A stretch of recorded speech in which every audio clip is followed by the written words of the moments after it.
राहुल गांधी भारतीय राजनीति के एक ऐसे नेता हैं जिनका नाम स्वतंत्र भारत के सबसे प्रभावशाली परिवार से जुड़ा है। वे उस वंश परंपरा के उत्तराधिकारी हैं जिसने देश को पहली बार आजादी के बाद से राजनीति का रास्ता दिखाया।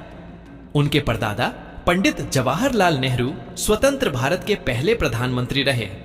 उनकी दादी इंदिरा गांधी देश की पहली महिला प्रधानमंत्री बनी।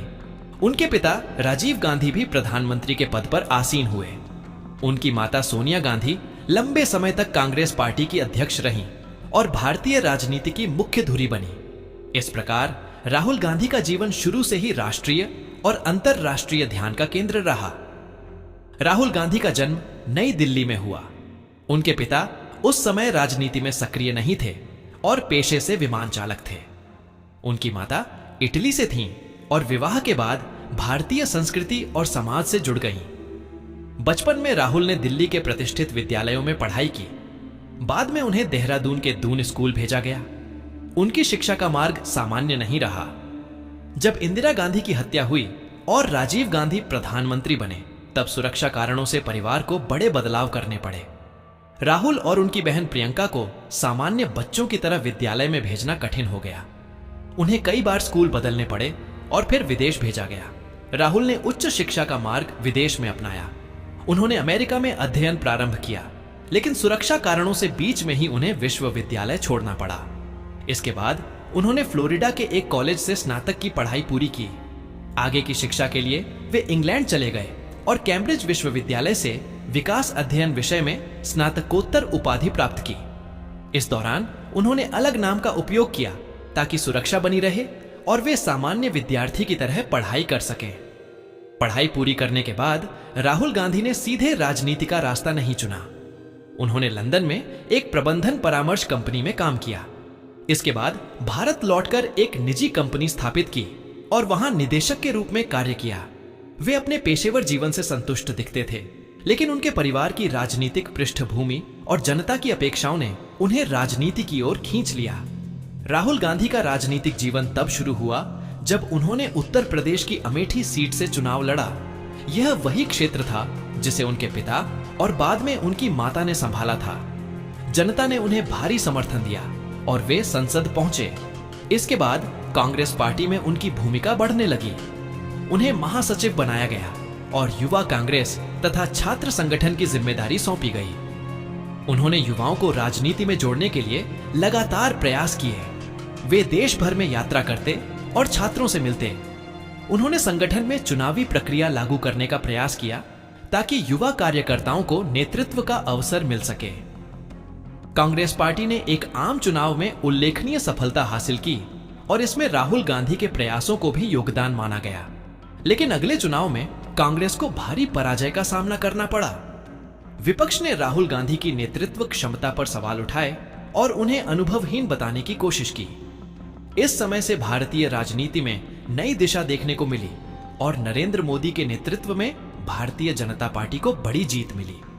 इसके बाद भी राहुल गांधी राजनीति से पीछे नहीं हटे।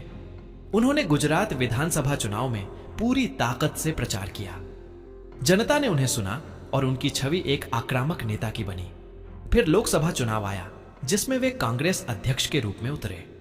इस चुनाव में भी कांग्रेस को निराशा मिली और राहुल गांधी स्वयं अमेठी से हार गए।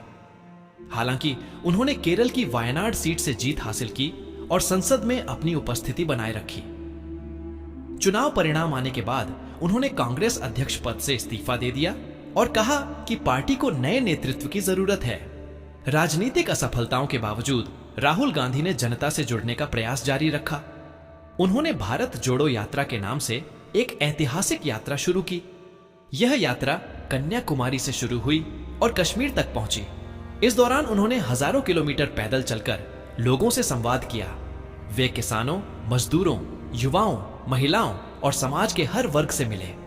यात्रा का उद्देश्य था समाज में एकता, प्रेम और भाईचारे का संदेश फैलाना और विभाजनकारी राजनीति का विरोध करना। इस अभियान ने राहुल गांधी की छवि को नया आयाम दिया। लोग उन्हें पहले की तुलना में कहीं अधिक गंभीर, संवेदनशील और जमीनी नेता मानने लगे। राहुल गांधी हमेशा लोकतंत्र और संविधान की रक्षा पर जोर देते हैं। वे बराबरी, शिक्षा, स्वास्थ्य, रोजगार और सामाजिक न्याय जैसे मुद्दों पर बोलते हैं। वे यह मानते हैं कि राजनीति का उद्देश्य केवल सत्ता पाना नहीं, बल्कि जनता की समस्याओं का समाधान करना है। उनके आलोचक उन्हें अनुभवहीन और कभी-कभी असमंजस से भरा बताते हैं। सोशल मीडिया पर उनका मजाक उड़ाया गया, लेकिन समय के साथ उनके विचार और भाषण अधिक परिपक्व और सशक्त होते गए। व्यक्तिगत जीवन में राहुल गांधी अविवाहित हैं। वे अपनी निजी जिंदगी को बहुत कम सार्वजनिक करते हैं।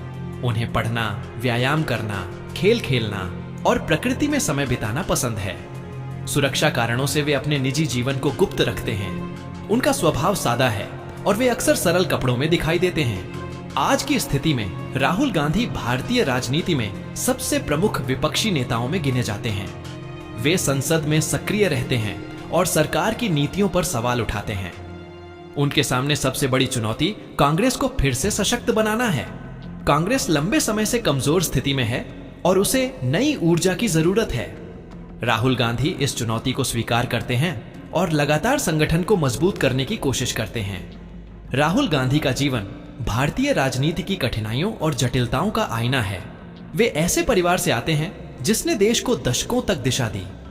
आलोचनाओं और असफलताओं के बावजूद उन्होंने हार नहीं मानी और जनता से जुड़ने की राह चुनी। उनका राजनीतिक सफर अभी जारी है और आने वाले वर्षों में वे किस रूप में भारतीय राजनीति को प्रभावित करेंगे, यह समय ही बताएगा। इतना निश्चित है कि वे देश की राजनीति में लंबे समय तक एक महत्वपूर्ण चेहरा बने रहेंगे।